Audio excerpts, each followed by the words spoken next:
Welcome back, and let's start with our next session on very exciting fireside chat, something again unique right after a very powerful panel session. A fireside chat on Indospace and Kyriba finance transformation for the industry. And for this, we have not one but two industry expert speakers who are going to talk and share their knowledge.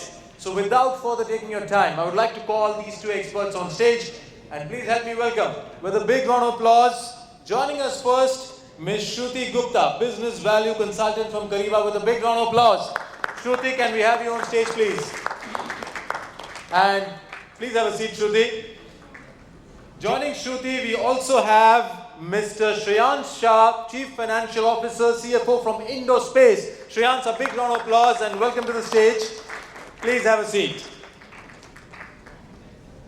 Now, Shruti and Shreyansh is going to have a very different kind of presentation, ladies and gentlemen. It's not your usual standard boring PPTs. It's going to be an exciting conversation because they told us that they want to keep it something different. They want to make it interactive, and I'm sure the audience is here.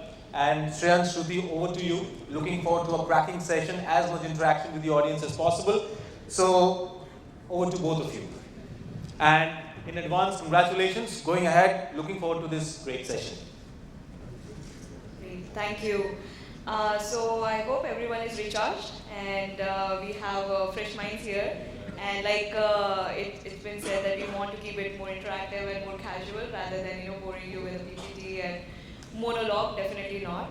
So with that, I think the first thing I wanted to chat about with you, Shreyansh. You have been with us for some time, and one of the first clients of ours in India, a very interesting country and very interesting own intricacies.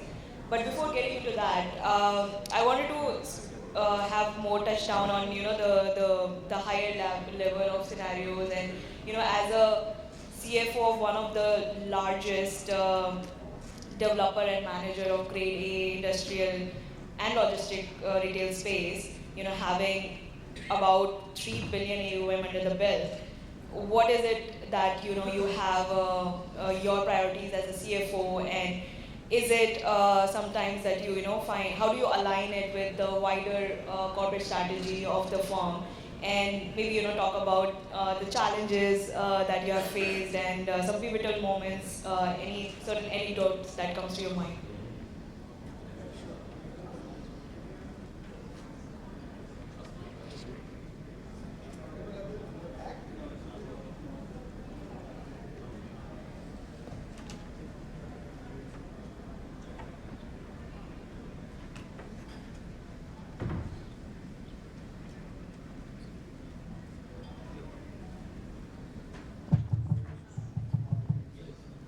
I don't know if I'm audible in the back.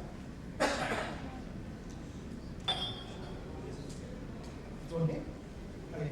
So first and foremost, I think thank you for having me here and representing IndoSpace especially.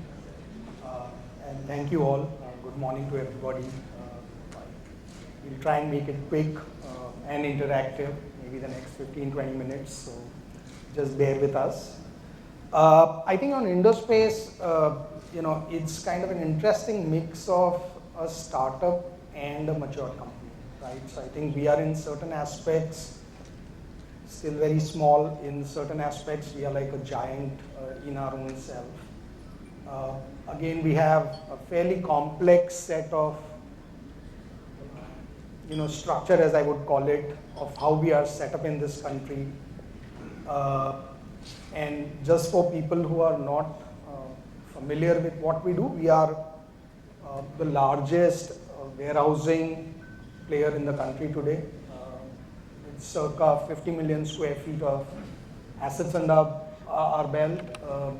We've got close to 3,000 acres of land bank with us. We are on the prowl to acquire another 3,000 acres. So that probably in the private sector will make us one of the largest real estate player. Again, if you look at pan-India presence, we are the only company probably to have a pan-India presence within the RE sector. All the other players, if you look at them, typically have regional or local presence, right? So You'll have big boys of Bombay only operating in Bombay, big boys of Delhi only operating in Delhi and Bangalore and so on and so forth.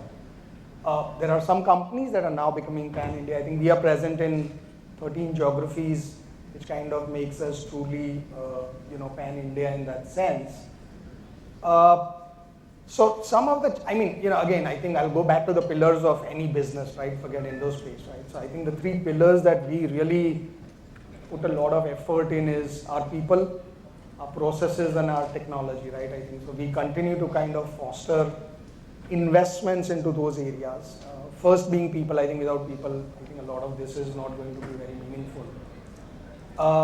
Followed by processes. I think we kind of have invested heavily in digitizing some of the way in which we do stuff. Again, fairly new to real estate in that sense. It's a more traditional sector. And technology is something that we've been heavily investing in over the last 6-7 years. We are still somewhere in the journey, not right up there from a maturity standpoint. But I think on an incremental basis, we are making a lot of changes. That's where I think Kyriba comes into place. We've implemented the solution, which kind of also augments our ability to manage cash, our liquidity, our debt position, and it kind of couples with some of the other ERPs that we've implemented. So we are a jamboree of technology today. I think slowly the idea is to consolidate a lot of technology for the size and scale of business that we have today. And I think I'll probably walk you through a little more of some of the challenges that we faced when we kind of started and what we did with some of those challenges that we were facing. Thank you, Shreyansh, for giving us that context about your company and what you have been doing and what you have been trying to build in these past decades in India and having made strides in. So let's get a little bit more around the topic at hand, the finance transformation. So like you briefly touched upon it, that for any company, the 3 pillars are really the people, process, and technology. And really the 2 other pillars are actually for the first pillar to make, enable them to contribute the most. So why don't you give us more color around, how you were managing the finance and liquidity side of the things, including, cash management, payments. Those are one of the bigger areas usually for companies. Before, what were the challenges that you were facing? And then maybe, how a solution like Kyriba helped in getting to a higher maturity level, or what sort of benefits have you seen manifesting, and you're seeing continuously going into that journey of, evolving also as an organization? Sure. So again, I think I just touched upon the structure at the start. I think the way we are set up in this country is we've raised multiple rounds of capital raise, which we call, the various funds that we kind of raised over a period of years. Our first fund was raised back in 2008. The last one was raised in 2023. So over the last 16 odd years, we've raised close to a couple of $1 billion from global investors. And the challenge was really that there are, land ceiling regulations that still kind of apply in certain pockets of the country, as a result of which you could not kind of operate through one legal entity. So what we have today is we have almost 160 legal entities globally in different jurisdictions. India has roughly 90 legal entities. Now, money is zipping in and out of all these 90 legal entities, right? And we have 12 banking relationships, all senior banking relationships. So the challenge really was of, how do you manage cash flows? Because you're not managing, for a classic company, even with say 6 BUs, you'll have 6 set of cash flows, right? I had 90 set of cash flows to deal with. So, and when I kind of started originally, we were on Tally, like most other Indian corporates, that's where you will start. We had like 18,000 or 20,000 ledgers. So let's say a client like DHL is my client, a pretty large client, will be configured as DHL Limited, D.H.L Limited, D.H.L Ltd, So if So you for miss the- a dot in the Yeah, Excel so for the file, same it's like- client, you're like 20 ledgers, and that's, I think, a lot of people who are from smaller organizations will recognize what I'm saying. Some of the large guys, please ignore what I'm saying, because these are really problems that small organizations face. And I mean, that's where we were. What we needed at the minimum was a common ledger, right? I mean, you need a chart of accounts, which is kind of common essentially. So that's where we really kind of, I came from a very large corporate, more than 10,000 crores of turnover, 4,000 crores of EBITDA. When I kind of joined Indospace, it was like crushed, of, oh God, I mean, I'll have to go back like 15 years in my life and again rebuild this entire thing. But then I think we started to kind of build it slowly and steadily. We brought in an ERP, and we did kind of the ERP transformation, etc. We got a common chart of accounts built. The 20,000 ledgers were brought down to 800 ledgers, which is, I think, a little more manageable. We had more control over our operations in that sense, right from our MIS to the profitability that we were showing, etc.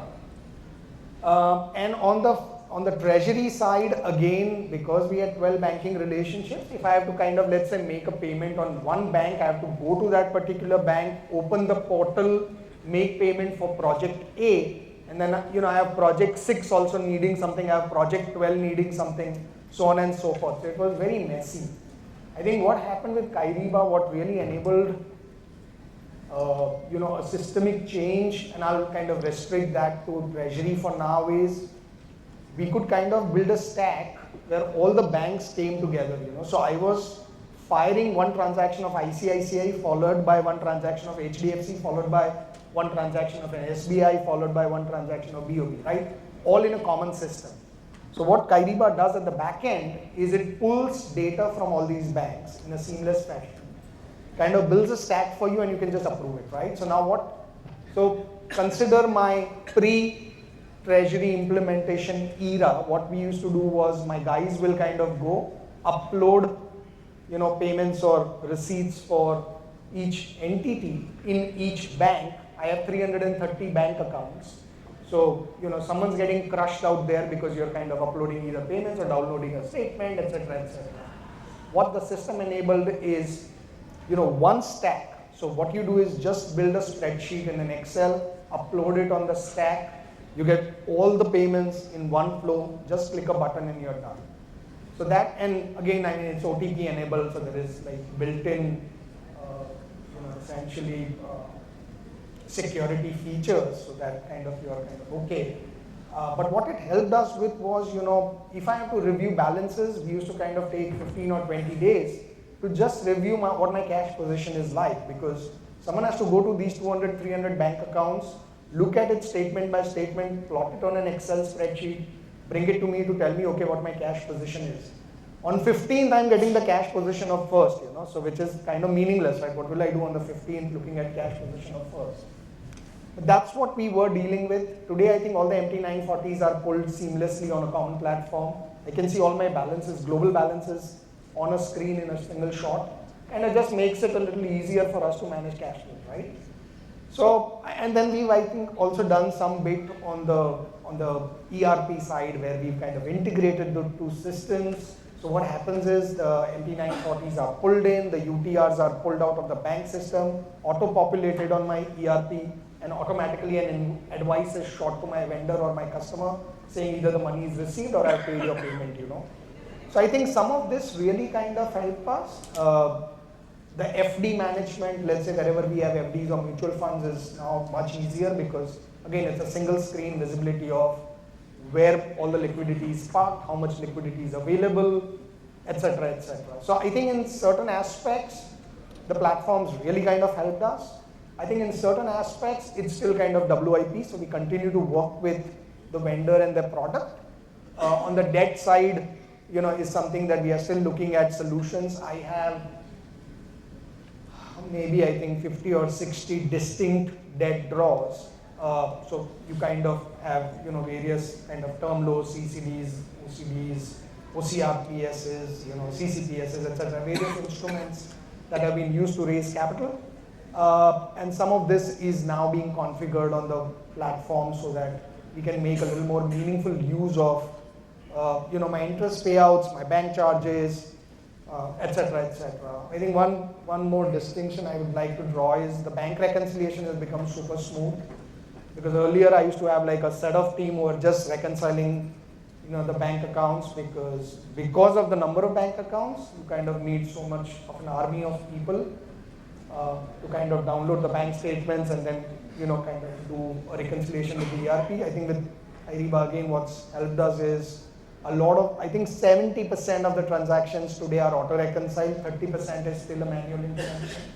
We'll be thrilled if we can take that number down to 10%, because we are not very voluminous. I have like 5,000 transactions a month. I just need to reconcile 5,000 odd transactions, 60,000 per annum. 30% is 18,000 are going unreconciled today. If I'm able to bring that number down to 6,000 or 5,000, I'll be happy. And that's for those many bank accounts and the ledgers. So all the 90 legal entities, 300 bank accounts, 12 banking relationships, all of that put together is 60,000 transactions per annum. So today what we've been able to do, I think the algorithm doesn't kind of pick up every match. So 30% is going unmatched. I have solved the problem 70%, but 30% still remains. Our endeavor is that in the next 18 months, we bring that down from 30% to maybe 10 or 8%, makes it far more manageable. It's just, I think you need to keep working on the algorithm. So like ChatGPT, it will also get intelligent, right? Like you're getting the good foundation, and it will build upon it and make it even better as you're going along. Yeah, I think my sense is it's a journey. It ain't happening overnight. It's a journey that you continuously kind of need to pound your teams with and your vendors with to bring more tech into the organization to make you nimble. That's what you endeavor to do, and I think all of us will. With all this August audience, I'm sure all of us are somewhere in that journey. Someone is very mature, someone is in stone age. We are somewhere in the middle, but I think that's. Yeah, so we actually also have a game on our booth on exactly that. So we have designed the game around the maturity level. So you play it in like a game manner, but we have tried our best to make it more relevant around what are the things that you can do in treasury that would elevate you to the next level. So that's exactly what is the theme for. Maybe you guys can come to our booth and have a little experience of that, and we can talk about more real life examples of the events that we have in the game. But coming back to what you were saying, that you had an army of people who were doing these, handling these really large number of accounts and ledgers, doing payments, doing reconciliation, giving you your cash balances. Even though in 15 days, which like you said, it's not timely data, so there's very little that you can do, right? So besides the productivity side of the thing, would you say there were other elements like, obviously it can be tricky to quantify them, but things like the benefit that you get when you have, the visibility on click of a button for your cash balances, for your payments, and even all your ledgers and accounts, and you can slice and dice the data according to different legal entities or any other format that you would want. Yeah, so a lot of this is hidden, right? I mean, you cannot kind of exactly quantify of what the tangible benefits look like in terms of dollars, but I think clearly in terms of efforts that we've been putting in, it kind of saved us a certain number of mandates in kind of getting data online. So that's been a big help. Again, I think some of it is non-quantifiable, because if I get cash balances at the click of a button versus me compiling data previously, I'm sure my cash management has improved. How much it has improved versus what it was previously, we've not done really a quantification, but I think my sense is we are far more current. But again, I'm in the middle of the journey, right? I think we need to be, I think our cash flow forecasting is still kind of something that needs work. And I think as the way we are set up as a business is, I have certain set of assets which are mature and stable. So it's very easy to forecast out there because we are in leasing business. Cash flows can easily be forecasted. I have a large development portfolio, which is very difficult to kind of quantify of what's happening out there because there are vagaries in the business that kind of leads to vagaries of cash flows, and hence, I think that's something that we need to work upon, and I think share best practices across each other. I think we are working with a certain team within your company. We hope that we kind of are better placed than where we are today as we kind of continue to progress on implementation of the tool. But I think we'll see. Yeah, no, that's really great. And I mean, that's one of the things that I think Kyriba takes pride in creating that community and bringing, best practices around the world. Obviously, you can't, copy paste what's working in other region and put it here. Every region has its own flavor. So I think it's a mutual journey as well. And I can see that you have only 1 minute left. So the last thing I would want to chat with you is about, many of the organizations are still in their early stages of getting technology in their finance, treasury especially, and payments area. They are still, on that area where they are still exploring, and they might still think that, it's working, right? Even though you have people who are doing it manually, but it is working. It's not broken, right? So for those companies, what would your suggestion would be when they are looking at a solution? What are the things that they should be taking care of? What were the things that you took into account when you were evaluating, providers, and what the things that directed you towards Kyriba, and how it's evolving? So maybe we'll leave it. There are fewer solution providers available. I think most of them are probably here on the panel as such. So on treasury specifically, I have not come across too many products. It's a relatively simpler choice. I think if there are cost considerations, there are some local platforms available. If you have propensity to spend a little more, there are some global solutions available. I think each company will probably determine its own course of, in terms of cost benefit analysis or ROIs of what would work for you. I think after a certain amount of, so we've been in touch with various product service providers. We were in touch for over 5 years. We just implemented this in 22-23 essentially. So we've been talking to not only Kyriba but a lot of others right since 2018 or so.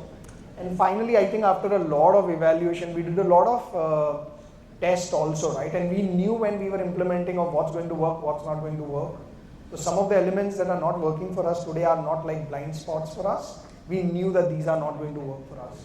We had flagged these off to the product guys, and I think it was work in progress, right? It's always going to be kind of work in progress. You kind of continue to keep improving upon the tech stack and the business process. I think only when both of these kind of come together is when a product is going to work seamlessly. So I think after so many years of diligence, I think is where we finally thought that, okay, this product probably will serve us well for the kind of problems that we have.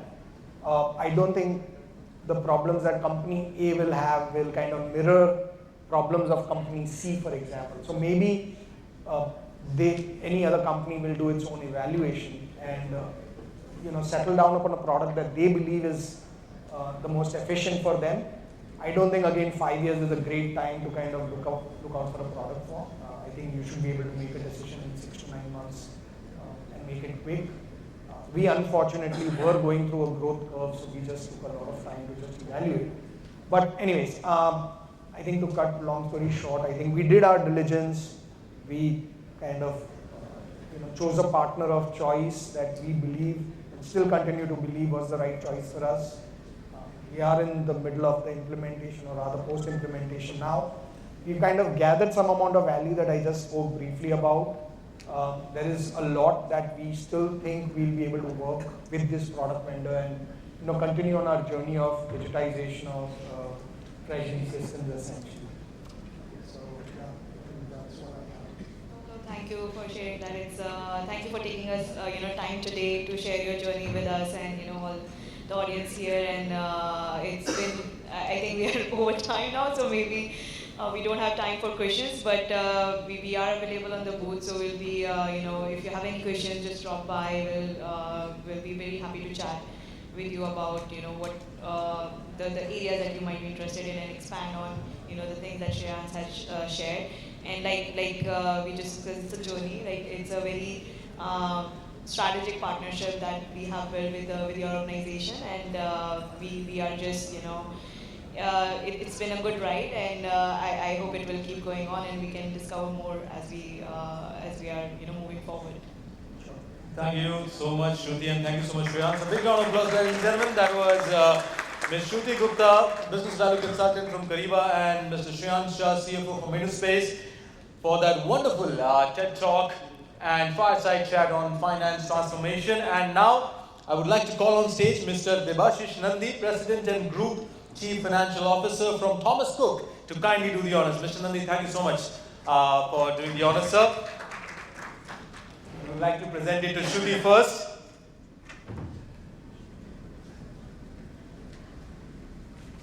A big round of applause. Ladies and gentlemen, Shruti Gupta from Kyriba. Thank you so much, Shruti, for that wonderful value addition and for that wonderful discussion on the fireside chat.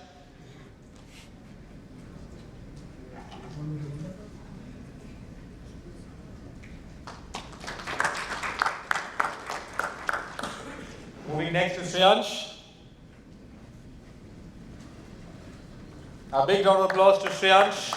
Ladies and gentlemen, Shreyansh Shah, CFO from Indospace. Thank you so much, Shreyansh, for your wonderful value addition and for that wonderful contribution in that fireside chat.